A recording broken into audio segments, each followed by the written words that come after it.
this is section 2.3. I'm sorry, the page got cut off a little bit, but it's section 2.3, and we're going to be talking about rotations, okay? So our learning target here is I can rotate a figure 90 degrees, 180 degrees, 207 degrees, and 360 degrees about a center of rotation. I'm missing this word here, center of rotation, okay? Um, Notice that we can rotate in any degree measure, okay? These are the ones we're gonna be focusing on, 90, 180, 270, and 360, okay? A rotation is a transformation that turns a figure about a point or a line, okay? So basically, what it means, you're spinning the shape, okay? You spin a shape. The point a figure turns around is called the center of rotation.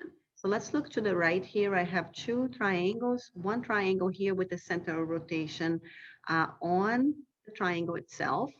And the other one here is this where the center of rotation is outside of the triangle. Okay, so the center of rotation can be on or outside the shape. If a shape spins 360 degrees, this is called one full turn. Okay. If a shape spins 180 degrees, this is called a half turn. And if a shape spins 90 degrees, this is called a quarter turn. When some shapes are rotated, they create a special situation called rotational symmetry. Okay, basically what that means is that after you perform a certain rotation, the shape is the same as the original shape. Okay, so notice that I have this shape over here, and we can say that this shape has rotational symmetry because when you rotate this 90 degrees, okay, so when you rotate this 90 degrees, like if you go around 90 degrees, okay, it will kind of like have the same shape after that. Okay, so after you rotate 90 degrees, the shape doesn't change. It's the same shape as the original. Okay, so that's why that one has rotational symmetry. We're going to be talking about symmetry on section 2.4 in more detail. Okay. Now, a rotation is a transformation around point P, okay, which is called the center of rotation, such that the following is true. So every point and its image are the same distance from P, okay? Every point and its image, okay? So for example, A and A prime, they are the same distance from point P being the center of rotation. Let's say, for example, for this drawing, that the center of rotation is the origin. So A and A prime, they are the same distance, okay, from the center of rotation. All angles with vertex P formed by a point and its image have the same measure. This angle measure is the angle of rotation, okay? Let's kind of look at what we need to memorize, okay, as far as our rotations on the coordinate plane. So if we look at a rotation of 90 degrees, okay, our x comma y maps to negative y comma x, okay. A rotation, these rotations are counterclockwise, okay? If a rotation, if it's not specified that you want to go clockwise or counterclockwise, assume that it's counterclockwise, okay? So if we rotate 180 degrees, x comma y becomes negative x comma negative y. A rotation of 270 degrees counterclockwise, x comma y transform to y comma negative x. And a rotation of 360 degrees maps x comma y to x comma y. Okay, I'm missing this here. So when no direction is specified, you can assume that a rotation is counterclockwise. Okay, so if you can't, if it's not specified, again, if it's not specified, assume it's counterclockwise. Okay, let's look at one example. So what we're doing here is we're rotating quadrilateral ABCD 270 degrees, okay? So what we have to do is we have to figure out what's the rotation, what's the rule for rotation. So if we look at the table above, a rotation of 270 degrees maps x comma y to y comma negative x, okay? Now we find the coordinates of all the vertices A, B, C, and D, okay? And then we map them using this rule, okay? So A prime becomes, okay, Y, which is 2, and negative X, which is just 0, okay? B prime becomes, okay, Y, which is 4, comma, negative X, which is negative 1. C prime becomes y, which is 2, comma, negative x, which is negative 4. And D becomes y, which is 1, comma, and then negative x, which is negative 3. Okay, now all we have to do is plot those points. Okay, so we plot them on the coordinate plane, and let's see what we get. Okay, so 2 comma 0. So 2 comma 0 right here. This is A prime. I like to label as I go because that way you don't get lost on what the points are. 4, negative 1. 4, negative 1. That's B prime.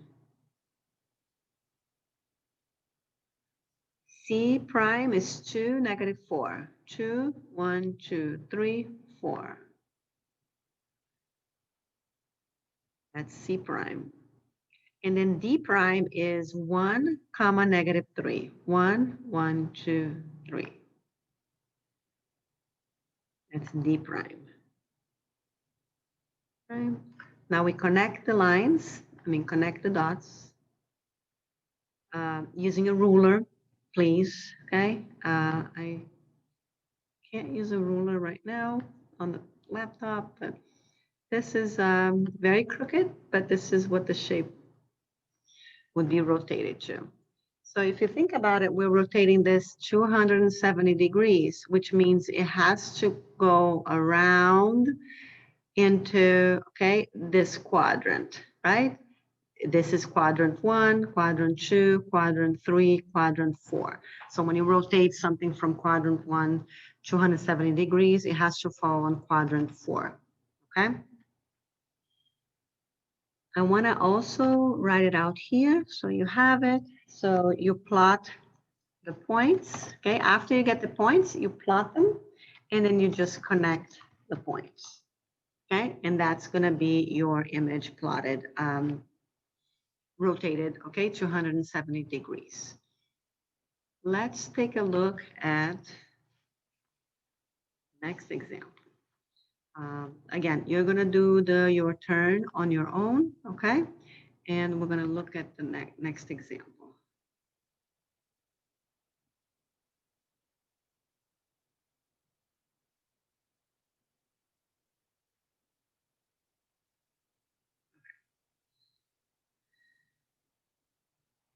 All right, so this example is where we need to rotate an image, okay?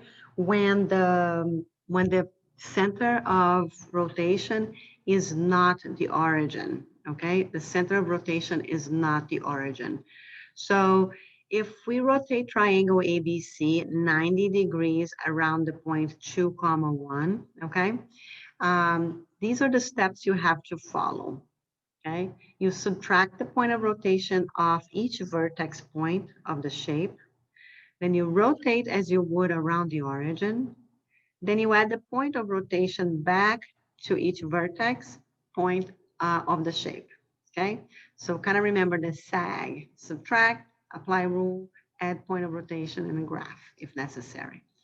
There's a video. You can click on the link there so you can watch another example. Okay, he's working an example uh, on the video. So let's look at this. I start with the points A, B, C. Then I have to first subtract point of rotation. Okay, so the point of rotation is 2, 1. So what I do is I subtract 2 from the x's, and then I subtract 1 from the y's, okay? And that's when I get these points right here, okay? Now, this is not my A prime, B prime, C prime yet. After you subtract point of rotation, you need to apply the rule, okay? So because this is 90 degrees, we're going -4, x comma y becomes -y comma x. So I got the rule from above, from the table above on my notes, and then I use these points to apply the rule. Okay, so -6 comma -2 became 2 comma -6. -5 comma 4 became -4 -5. I just applied the rule. And -2 comma 2, sorry, -3 comma 2 became -y, which is -2 comma -3. Okay. After I find the points, I have one more step. I need to add point of rotation. Now I add the point of rotation. I use these points that I had above, these points right here that I found by applying the rule, okay? And I add the point of rotation. So 2 comma -6, I'm going to add again now the point of rotation, which is 2 comma 1, okay? So I'm adding 2 and 1 to my x and y coordinates. And I end up with A prime, B prime, C prime. Okay. Now, after I find these points, that's my final step. And I just plot the points on the graph. Okay. And this is where I can see the rotation of 90 degrees. But look, I plotted the point, the center of rotation, right? 2 comma 1. Okay, notice that this is now rotating around this point, not the origin. Okay, so it's rotating 90 degrees counterclockwise, okay, around this point, okay, the center of rotation. Okay, so the videos are right underneath here on your notes. You can watch these videos, and we'll go over the your turn when we come to class.